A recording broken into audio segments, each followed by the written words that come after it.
Radhi's never let me define my self-worth based on my success. So when I first started to experience success, Radhi didn't celebrate it in the way I wanted her to.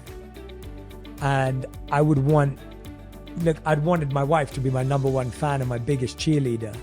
And she wasn't for my career. But I had to realize if I skewed my perspective, she was for who I was. So if it came to my character, that's what she was backing. I think we all want to be loved for who we are and not loved for what we achieve. I did start listening to your podcast last year, though. I mean, that's...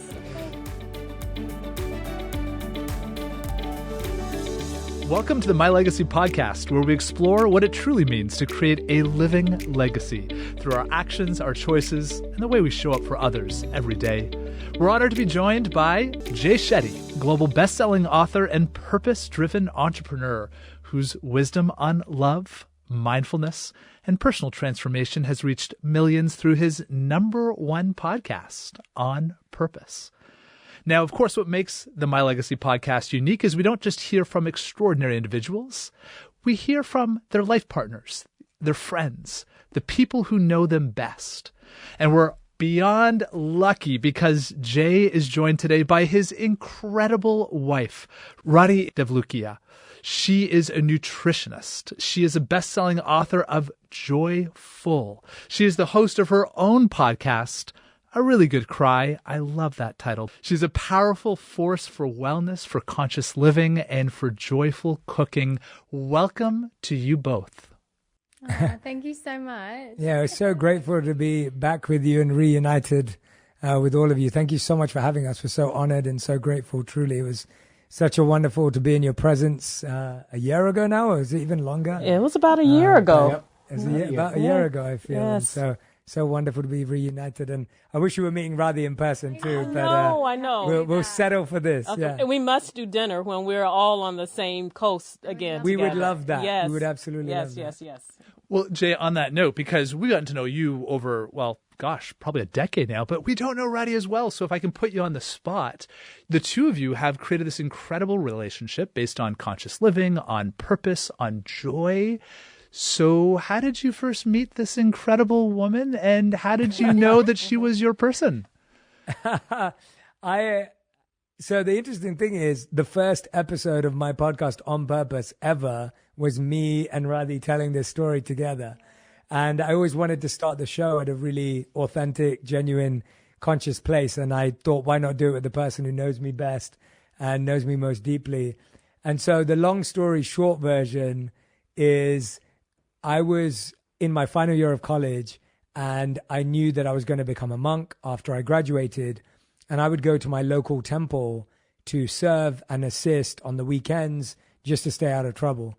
And when I was doing that service, I was asked to show a woman around who was around my mum's age with different chores and different practices at the temple. I'd never been asked to do this before. This was the first time. I showed her around. She was very sweet. And then at the end of it, she said to me, I have a daughter that I'd love to introduce to spirituality and meditation. And I said, well, I'm going to become a monk, so I can introduce her to my younger sister who's also involved in the community. And why don't you bring her in? And so, that week she brought her in, and it happened to be my wife's mom, and Radhi was her daughter who came in. And I introduced Radhi and my sister. And I remember seeing Radhi and thinking she was the most beautiful woman in the world. And I thought, no, focus. You need to go and become a monk. And so I kind of shut it out. And then when I came back from the monastery, Radhi and my sister had become best friends. And so my sister was our matchmaker. So that's how we met. And then how I knew she was the one. It's really interesting. Someone asked me this question recently, and I think I gave at least what I believe to be a truthful and honest answer, and is that I don't know if you ever know.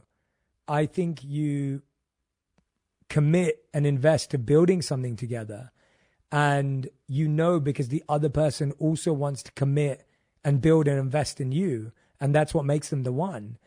And I really believe that it's quite naive to think when you meet someone or when you move in with someone or when you marry someone that this is going to be the person you're with for 3 or 4 or 5 decades in today's world. And so for me, I know that Radhi's the one because she invest every day today more than even when we started.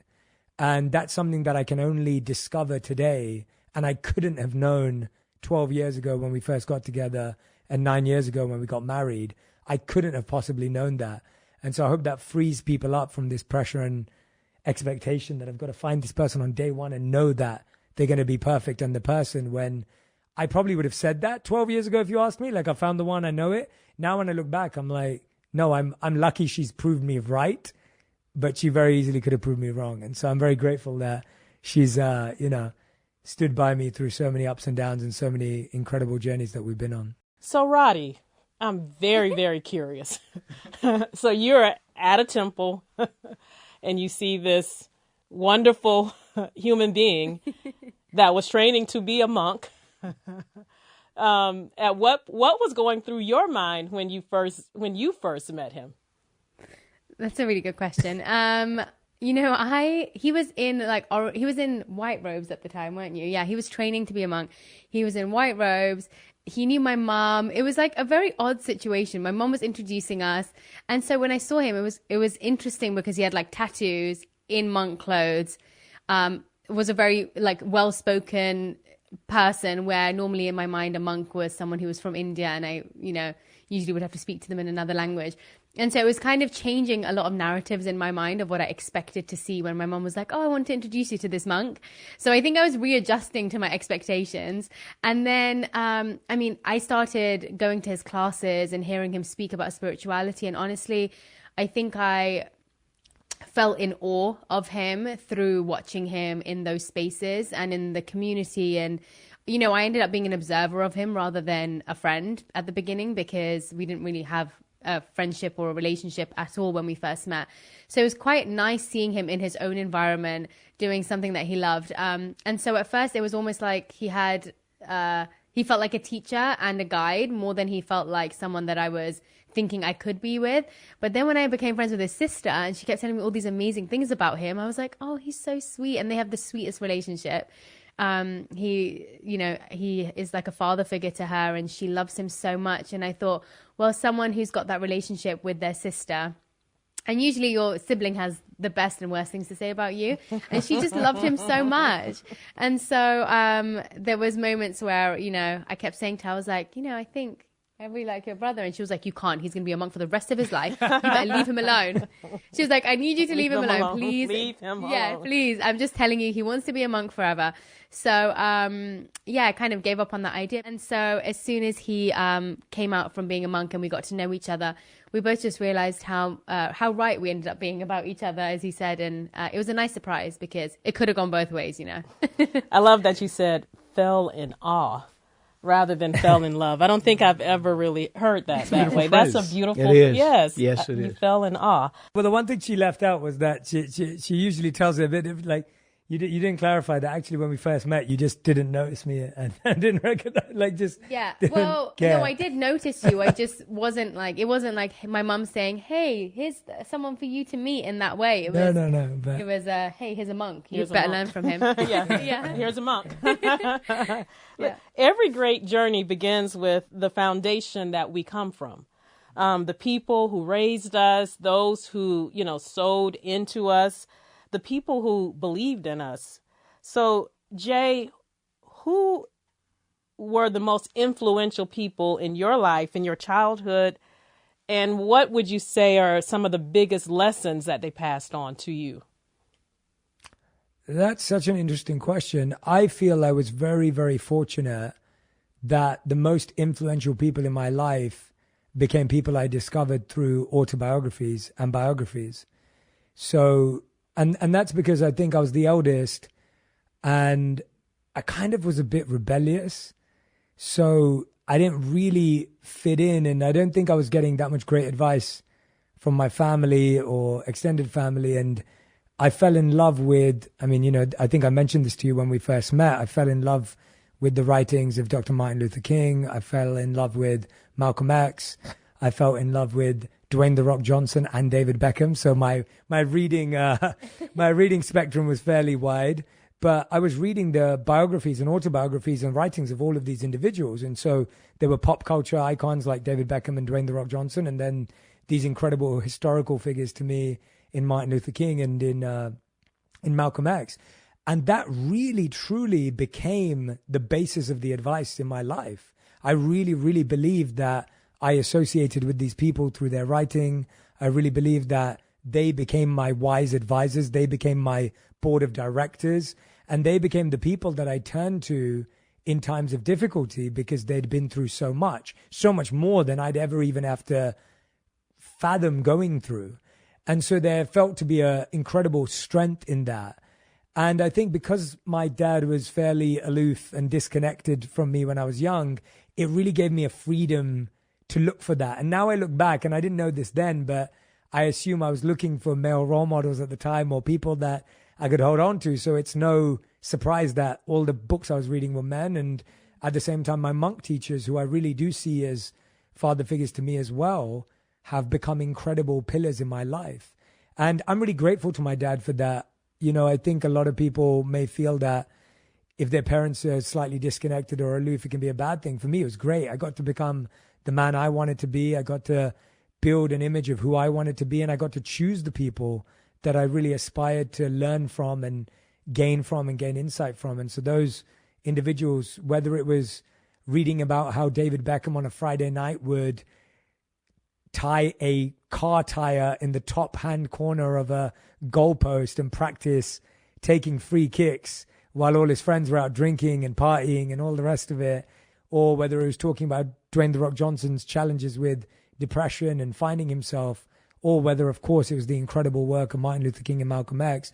It was just fascinating to gain insight from what I believe to be some of the most powerful, incredible, and beautiful people who've walked the earth. That's so amazing. And it resonates so deeply with me because you all know how much I love reading. Yes. I love reading. And I don't know if we talked about this, Jay, when we were together, but when I was a little girl in elementary school, I spent a lot of time in the library of my school, and I went through almost the entire autobiography and biography section of my school. I got special awards for that. So I really resonate with that, like, you know, taking bits and pieces of, I always found inspiration in people's stories. Well, we can testify to this because you two haven't, I don't think, yet been to the King's house. We got to make this happen, though. But you've got the most amazing shoe closet that's full of books. Your shoe closet is full of books. I love it. I love it. Yes. Not just the shoe closet. It's everywhere. So you just kind of walk in and you garner knowledge. You don't even have to open. Although Martin hates traveling with me and with my book bag. I don't hate it. It's just a heavy lift. There you go. That's so true. When we moved to New York 9 years ago, I had I only had like 2 suitcases with me, and one of them was full of clothes and things like that, and the other one was completely full of books. Yes. And that's how we traveled. And I was like, no, I can't leave these behind. And I'm still into physical books. I'm not a fan of digital books at all. You and I both. And Radhi, you said that your family's journey from being refugees to building a new life shaped the way that you see the world. What lesson from your upbringing would you say continues to guide you today? So many things. My grandma was born and raised in India and then moved to Uganda when she got married to my granddad, and from there, she then became a refugee when she came into Scotland with absolutely nothing. They couldn't bring anything with them. And it was so interesting because even from the moment that I feel like my first memory of my grandma has been, she has spent her whole life just in service to family, to community. Whether it was in the refugee camp, she was one of the first people to start cooking in the kitchen for the community because they weren't used to eating the food from the UK. They wanted to eat food that was part of their culture. And so my grandma got in the kitchen and she was cooking for everyone. Even when she had nothing, she was still doing things for other people. And so I think that's been a thread of all I've seen her do. And not ever have I seen a moment of resentment through doing it. And, I always think about, you're doing too much or beyond your capacity when you start becoming resentful or feeling like you deserve something back for doing what you've been doing. But my grandma, I've never seen, she's 91 now, and she is still the most joyful, content, like self-content human that I've met. And I honestly think it's because she gave with zero expectation throughout her life. And certain situations put her into a moment where she had to do that, whether she wanted to or not, but it became part of her. And so I think that watching her has made me want to do the same for people around me. And, also her deep spiritual practice. Like, my grandma speaks to God more than she speaks to humans. And I don't say that lightly. She spends more hours of her day in prayer, speaking to God, than she does actually interacting with humans, at least for the past 10 years that I've seen. She wakes up in the morning at 3:30 in the morning. She's praying till 9 a.m. She's then back in prayer by 2 p.m. till 3 o'clock, back in prayer again from 6 p.m. till 8 p.m. and then again in the evening before she goes to bed. And so I think you can only really give that to people when you've given yourself that deeper connection to God or the universe that's empowering you to be able to actually give to others in that capacity. So those are just a couple of the things, but yeah, so many things. And my mum and my dad both emulate that same nature too.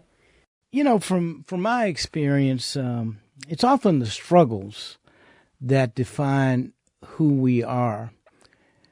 Many times we know the glory, but we don't necessarily know the story of the individual.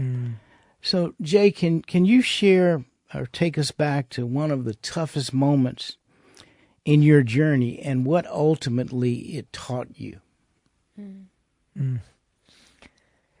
It's so interesting, isn't it, when you're asked to think about a tough moment in your life, you almost just see it as your life.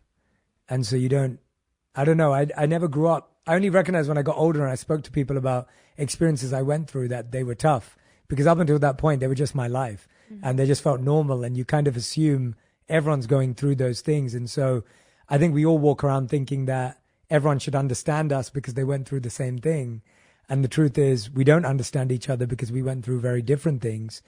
And until you meet someone who's gone through something that you can connect with or resonate with, it's really hard to reconcile it. I think for me, a big part of it was that I grew up in a home that I mediated my parents' marriage.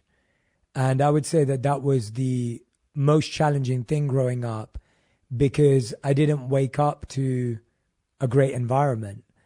And I think for me, that made me who I am today. And so I have a lot of gratitude for that and appreciation for that. But I think a lot of people see me and the work I do today, and they often see the marriage I have with my wife today and our connection and relationship. And it comes from just having a long list of what not to do. And so I think often in life, you could get an amazing experience. And when you get that, you should write down everything you should do. And sometimes you're going to get a really painful experience. And in that, you should write down everything you should never do. And so partly what I'm grateful to have today is a list of what not to do in a relationship. And I'm very grateful that I got those lessons and those messages, because they allowed me to really be conscious about who I wanted to be, what I wanted to build, how I wanted to grow. And so that was very, very early on in my life. And I really believe that today, the reason why I have the ability to listen to people and their pain, and why I feel empathetic and compassionate to pretty much all experiences, is because I remember doing that for my parents. I remember listening to my mom for hours and hearing her challenges and recognizing that they were real. And I remember sitting to my dad for hours and recognizing his challenges and that they were real. And what it taught me was to look beyond the person and find context to how they became that way. And I think this is what we often don't think of. We think, why are you that way? But we don't ask the question, how did you become that way? Or what happened to you that's where you are today? And I think that's a better question. And I think when I started to look into the pasts of my parents, I started to notice so much more information and experiences and pain and stress that they'd been through that had made them that way. And so I felt very grateful to be loved by both of them, and to this day feel my mother's unconditional love in the most special way. But being there for both of them was a really interesting challenge growing up. But it's why I do what I do for a living today. So I'm not mad about it. Well, Jay, we're so inspired by that context of how you've become such an incredible voice. Radhi, I wanted to ask you a question. You've dedicated so much of your life to helping others heal. What's a moment in your life where you've had to heal yourself? That's a good question. I feel like I'm healing on a daily basis, but I'd say a place where I felt I needed the most amount of growth and noticed the most amount of growth was when me and Jay first got married. We moved to New York, and it was the first time I'd really moved away from family, moved away from home, moved to a place where I pretty much knew nobody, and we were starting from scratch. And I grew up as the youngest child where most things were done for me. Whether it was like me doing my homework late, my sister would stay up late and help me. Whether any decision I would make, my mum would help me make it. I really wasn't used to doing things for myself or by myself. And so when we moved to New York, I also had been studying for a long time, only to move with Jay to have a spouse visa where I couldn't work. And so I found myself in a weird position of just feeling lost and having to get to know myself in ways that I never had before. I was able to hide behind the work I did or my family or the community I was part of. And all of that was kind of stripped away from me to only come to realize I absolutely did not know myself at all. I didn't know how to choose colors of things that I liked. I didn't know how to make decisions for myself. I didn't know whether I wanted something or didn't. And so it became this journey of just starting to learn about who I actually was. Like I grew up just thinking I wanted what my family wanted, or I liked what my sister liked, because I didn't spend the time to really get to know what my wants or needs were. And so I spent a lot of my time in New York walking around, crying down the streets, which seemed really normal in New York. No one seemed to care. And then having to do some seriously deep work of figuring out what is it that I like and dislike and want in my life. And so I'd say that took a lot of healing, because I had to also unlearn things that I had, I thought that I knew about myself based on other people. And I had to realize that those were all views from others and perceptions of others that I had to step away from, because maybe I didn't want that narrative of myself and I wanted to create a new one. So yeah, I'd say that was probably the time I've had to heal the most. I love that. That's beautiful. It's interesting too, because we have an eldest child married to a younger child. Yes, yes, exactly. So you're making it work. Yeah. And as I'm hearing your idea, I think that obviously all of our stories are so unique, but I do think that what you just shared is so indicative to a lot of women as well. Kind of definitely. Finding our voices, finding what it is that are, aligning to our desires and then honoring our desires. And so I think that was a beautiful share. And I think that so many women in particular can find themselves within that story. No, I was just thinking about, I think we go through this ebb and flow of being lost and found regularly. And I always used to think that once you figure out what you want to do or who you are, it's just an upward trajectory. But I've realized that you end up, when you end up realizing that being lost is part of life's journey, like you are always going to feel a little bit lost as you go along life, because experiences happen, things happen that you don't expect to. You realize that it's actually part of it. It's not an obscure thing that only you are going through, because I feel like I've gone through moments of feeling really found and understood to only feel really lost again. And then I feel really in my purpose and in my power, and then I feel lost again. And so I think that ebb and flow is something that we have to realize is actually just part of it. I don't think it is. I don't think it's the exception. I think it is actually the rule of life, and it's part and parcel of it. Yes, I love that. I think also that's almost the progress as it relates to humanity in a way. I think we think that progress is linear, but it really is. It is more in the ebbs and flow, and keeping hold to that vision and that the dream that's inside of you. So, okay, we know the challenges of working with your your partner. There's challenges? Really? Are you serious? Oh, you my know, goodness. it's wonderful. Martin's just smiling. He's not saying a word right now. You're like, it's so wonderful. All the time. All the time. Every day. How do you all navigate through those challenges? How do we deal with working with each other? I noticed very wisely Jay's deferring the question. Yes. I know. He's like, let me see what she says before I share my perspective. Martin's not. I would say, you know, the good thing is we both have extremely different skill sets. Like, we are very different humans. And so what's great in that sense is Jay handles a lot of the things that I don't want to. Or don't have the skills to, I would say. Like, he's really good at the business side of things, and I really enjoy the creative side of things. And so, especially for the main project we work on together is Junie, our tea company. And so he does a lot of the business management calls. Is that what you'd call it? Sure. No, like the finance stuff and what else would you call it? Strategic stuff. The strategic stuff, yeah. And I really like doing the creative, working with the team to do events and building the brand, the flavors of the flavors, the intricacies behind what we actually put into the product. And so honestly, we're not often on the same calls. And so we do work together, but I wouldn't say. So that's the secret. That's the secret. Yeah. We've only ever, the only thing we've ever done together work-wise is our tea company, Junie. And that was really exciting because that was something that we shared in common. We both wanted to drink drinks that didn't have sugar. So we wanted to build a 0-gram sugar drink. We wanted something with low calories, so it only has 5 calories. We wanted something that was filled with ashwagandha and reishi mushroom and all these things that we know we should be taking. And so that's why we focused on that. But the reason why it is easy to work on it together is because we founded the company many years into our marriage. And I think by then we have a good understanding of each other's strengths and weaknesses, and we have a lot of trust. So I know if Radhi's on a call about flavor profiles, I know she understands flavor profiles far better than I ever would. My palate is really basic. Right? Before I met her, I had no idea what any of these incredible herbs and plant extracts and adaptogens are.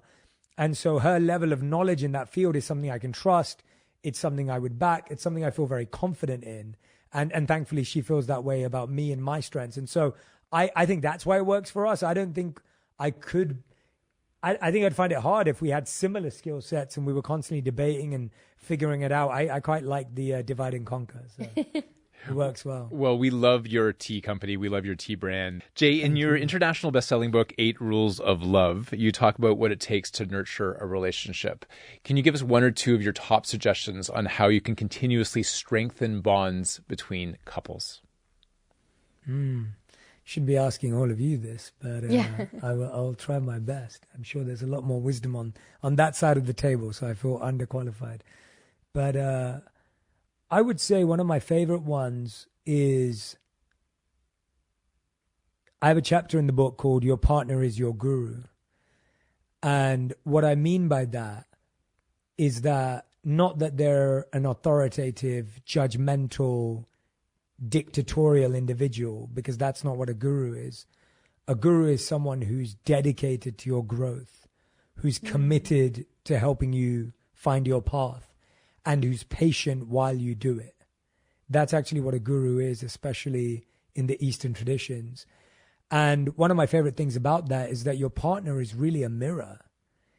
And the challenge we have in relationships is that the right partner holds up the mirror in a non-judgmental way. But we're so convinced that the mirror is broken because we don't like what we see that we reject them. So we reject the one person who actually has the ability to help us grow. And so Radhi has been completely non-judgmental, empathetic, and compassionate about my health journey. When I met Radhi, I was addicted to sugar. I ate a lot of fried food. I was fairly unhealthy physically. And because I had a strong mind and meditated daily and felt like I'd got somewhere with that journey, I felt like my body almost didn't matter. I almost felt like it was an afterthought. And she didn't teach me by telling me I was wrong and that I was wasting time, that I was being lazy and that I should work out more, because none of those things would have helped me, because my ego would have come to my defense and been a shield and pushed back.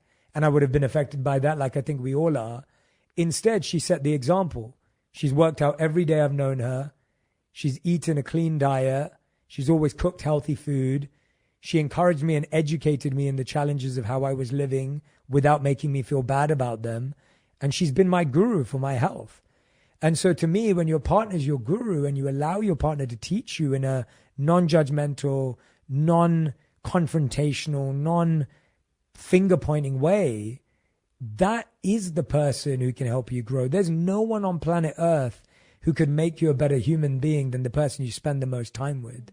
So that your partner's your guru is probably one of them. And I think you said a couple. I would add that the problem is we often want our partners to change. But what we don't have is the patience that it takes to watch them change. Mm-hmm. And we also want them to change into the people we want them to be, not the people that they want them to be. We see their potential and we say, you must rise to this. We see the possibility and we say, you must reach this. We see the result for them that we've projected and we say, if you don't get to this, you've failed. And never have we asked them, who do you want to be? How do you want to live your life? What are you trying to accomplish? And it's really interesting to me that we believe just because we want to invest in them, that care is greater than their ambition. And I think we work so hard. We want to be their savior. We want to be the person to solve all their problems. We want to be the person who fixes everything for them just to feel good about ourselves. We don't actually want them to be happy. We just want to be happy that we're doing something for them.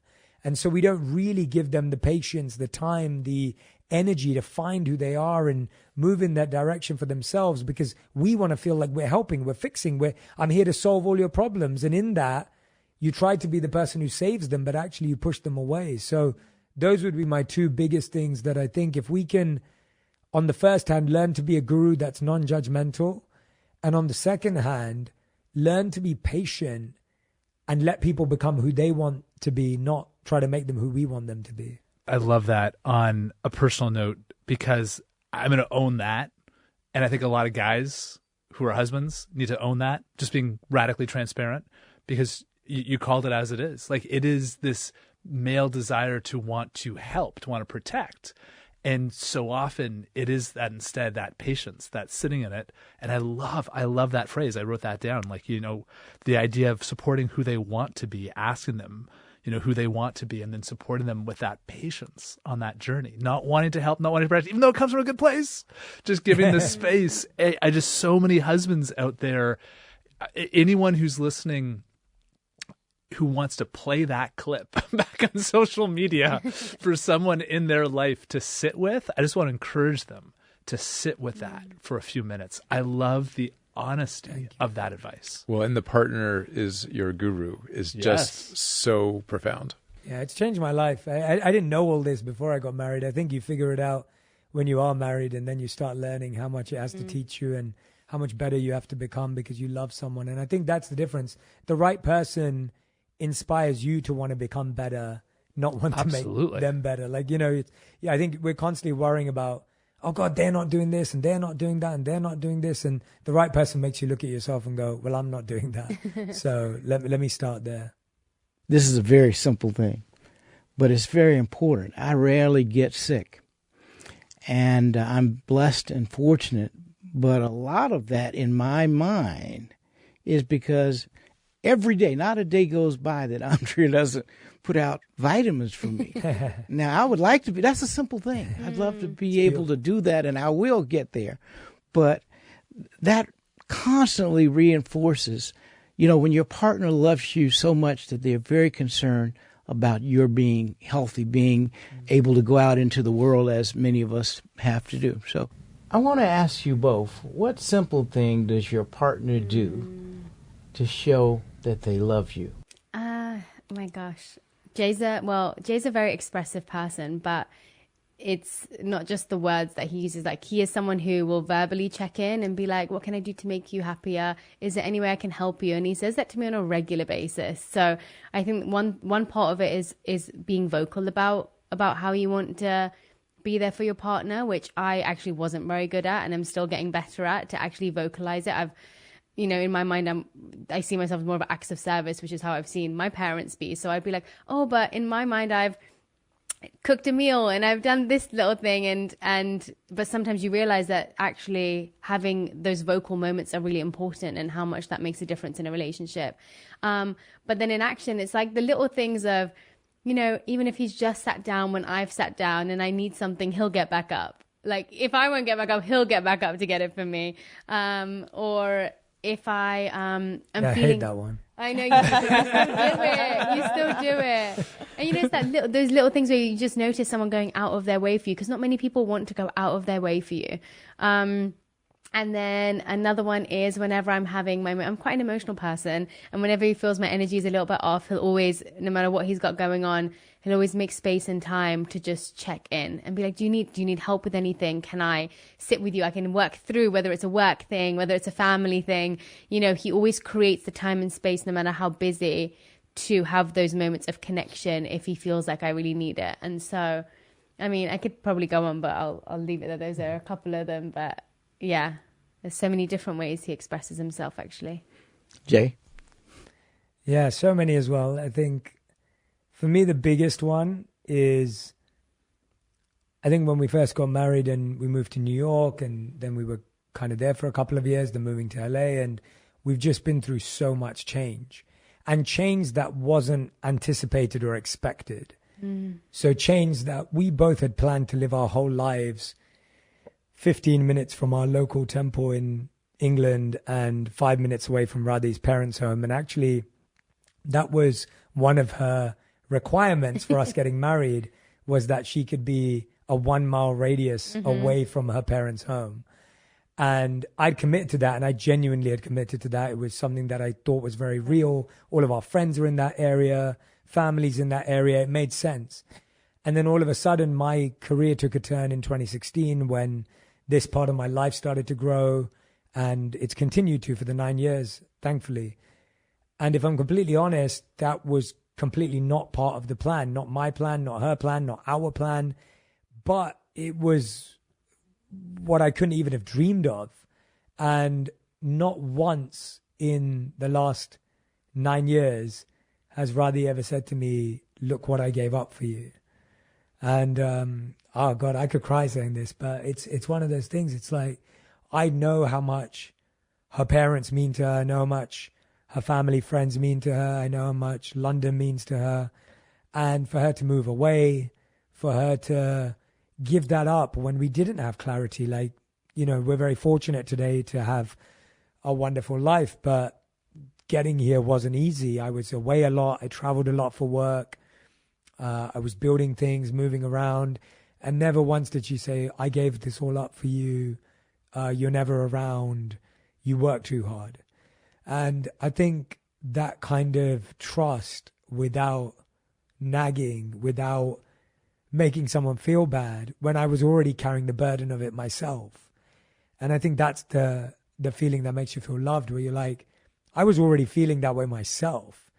So if she would have said it to me, it probably would have broken me. But the fact that she didn't feel that she had to say it to me makes me feel loved. So not blaming, not shaming, not pushing, not prodding is it feels like a small thing, but actually it's huge. And even at the most difficult times in our life, whether we were financially struggling, struggling with moving, changing, whatever things were going on in our life, every time I'd update her on what would happen, she'd always say, I trust you. And hearing your partner say that when you don't even know what's going to happen next is the greatest sign of love. And so, Radhi decided to date me and commit to a relationship with me when I had nothing to offer but myself. And so that's a pretty big thing. She could have married anyone she wanted to marry. And so her decision to be with someone who didn't have even a secure job when we first started dating, and someone who'd been in the monastery for 3 years and didn't have any sort of savings or any sort of plan. I think it shows her character and her ability to, go beyond material things. And the more recent one, I mean, I could go on as well. I think the more recent You don't need to go on. Radhi's never let me define my self-worth based on my success. So when I first started to experience success, Radhi didn't celebrate it in the way I wanted her to. And I'd wanted my wife to be my number one fan and my biggest cheerleader. And she wasn't for my career. But I had to realize if I skewed my perspective, she was for who I was. So if it came to my character, that's what she was backing. She wasn't backing me because of my career. And that helped me detach from valuing myself based on the success of my career, because I think that's what I would have done and what I would have wanted if she had fallen in that way. And so her lack of validation for my career was the greatest validation for my character. Her not caring. Her not caring. Been great to humble but I me. mean it. I think it's a huge thing. And again, Craig, going back to the men point, I think a lot of men, like, we want our partners to be like front row. We want them to be the cheerleader. Like, we've got that culture. And I'm not saying that my wife isn't my cheerleader in that, but I'm saying your wife's cheerleading your character, not your career. That's better. I love it. Because the career's up and down. Like, the career's going to do whatever it's going to do, but your character's who you are. Like, what do you want to be loved for? Do you want to be loved for the amount of followers you have, or do you want to be loved for who you are and how you show up and what she believes you represent? And so I think it's genuinely, we're laughing about it and it can have funny connotations, but I want to clarify, like, the point is, I think we all want to be loved for who we are and not loved for what we achieve. I did start listening to your podcast last year, though. I mean, that's... You guys are hilarious. I love this. Well, and Jay, I love that your voice was cracking, like the sniffles. No, I should have known. Going like, stop! You don't have to keep going. I can see like Radhi's eyes starting welling up. The two of you, it's awesome. You're a great lesson in the languages of love, and acknowledging that we all love different ways and we receive love differently.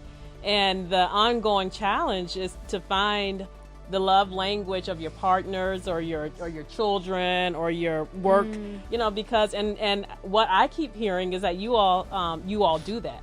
You all kind of ask, of what language does Radhi speak and show love, or what language does Jay speak, and then how can I show them love in my language? And I just think that's such a beautiful, beautiful thing. Thank you for joining us. New episodes drop every Tuesday. Don't forget to subscribe so you never miss a moment.